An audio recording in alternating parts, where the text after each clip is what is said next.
ഒന്നാമത്തെ അവരുടെ ലക്ഷ്യം പിണറായിയാണ്. ആ ട്രെയിനിൽ പിണറായി വിജയൻ ഉണ്ടായിരുന്നില്ല, ഞാനുണ്ടായിരുന്നു. അതുകൊണ്ടാണ് ഡൽഹി മുതൽ പ്രത്യേക ടിക്കറ്റ് എടുത്ത് ആ ട്രെയിനിൽ സഞ്ചരിച്ച് ആന്ധ്രയിലെത്തിയപ്പോൾ അവർക്കൊരവസരം കിട്ടിയപ്പോൾ രണ്ടുപേരും ചേർന്ന് വെടിവെച്ചത്. ഈ സംഭവങ്ങളെല്ലാം സത്യസന്ധമാണെന്നുള്ളത് മുഴുവൻ ആളുകൾക്കും അറിയാം. ആ കേസിൽ സുധാകരൻ പ്രതിയാണ്, ഗൂഢാലോചനക്കാരനാണ്, പ്ലാൻ ചെയ്തത് സുധാകരനാണ്. സുധാകരനോടൊപ്പം മറ്റു പലരും ഉണ്ടായേക്കാം. ഈ സംഭവത്തിൽ പലതരത്തിലുള്ള അന്നത്തെ കേന്ദ്ര ഗവൺമെൻറ് ഒക്കെ പലതരത്തിലും ഇടപെട്ടു.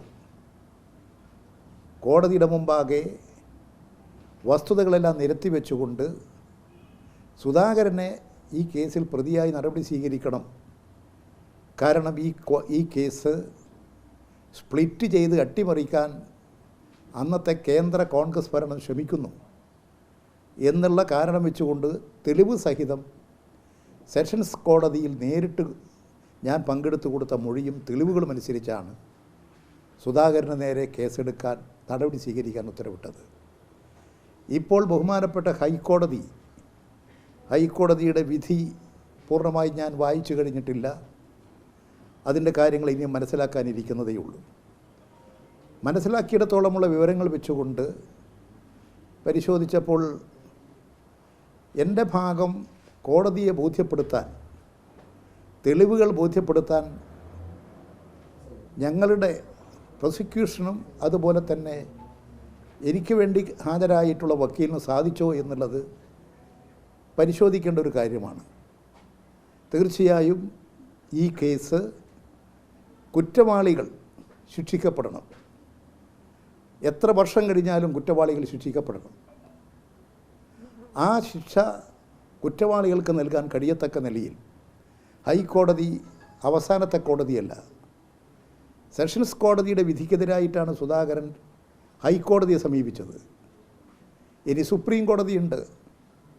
ഈ കേസ് സംബന്ധിച്ച് കേരള ഗവൺമെൻറ്റിനോട് ഞാൻ അഭ്യർത്ഥിക്കുന്നത് സുപ്രീം കോടതിയിൽ അപ്പീൽ ഫയൽ ചെയ്യണം.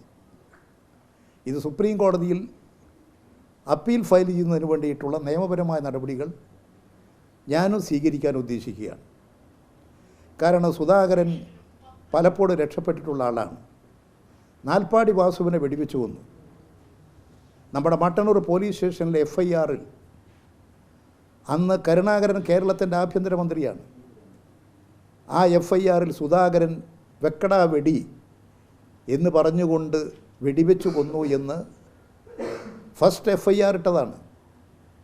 കരുണാകരൻ ആഭ്യന്തരമന്ത്രിയായി ആ FIR മാറ്റി സുധാകരനെ ഒഴിവാക്കി മറ്റൊരു FIR ഇട്ട് സുധാകരനെ രക്ഷിച്ച ചരിത്രം ഇവിടെയുണ്ട്.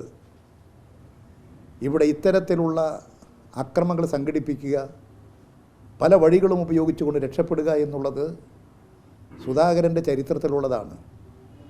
അതുകൊണ്ട് ഞാൻ ഈ കേസ് സുപ്രീം കോടതിയിൽ അപ്പീൽ കൊടുക്കാൻ ഗവൺമെൻറ്റിനോട് ആവശ്യപ്പെടും.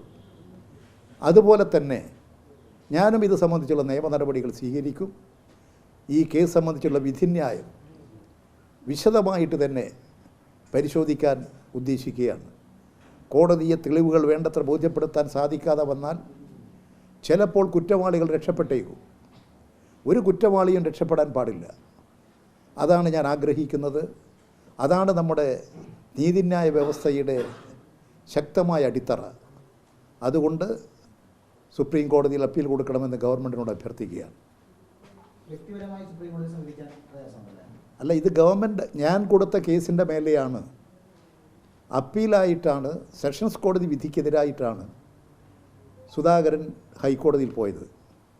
അതിൽ ഗവൺമെൻറ് ഭാഗം ഒരു ഗവൺമെൻറ് കേസായിട്ടാണ് അത് പിന്നീട് വരിക. അതിൽ ഞാനാണതിൽ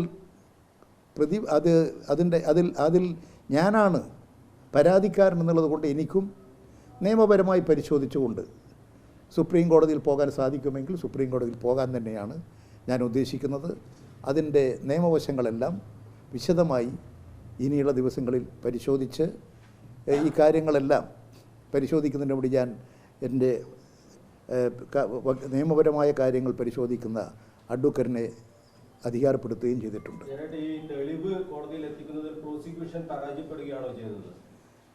അതിൻ്റെ വിശദമായ കാര്യങ്ങൾ പരിശോധിച്ചുകൊണ്ടേ എനിക്ക് പറയാൻ സാധിക്കും. പ്രഥമദൃഷ്ട്യാ പറഞ്ഞിട്ടുള്ളത് ഇത്തരം കാര്യങ്ങളാണ്. തെളിവുകൾ ഹാജരാക്കുന്നതിൽ വിജയിച്ചില്ല എന്നുള്ളതാണ്, തെളിവ് ഹാജരാക്കാൻ കഴിഞ്ഞില്ല എന്നുള്ളതാണ് പ്രഥമദൃഷ്ട്യാ കോടതി പറഞ്ഞതായിട്ടാണ് ഞാൻ മനസ്സിലാക്കുന്നത്.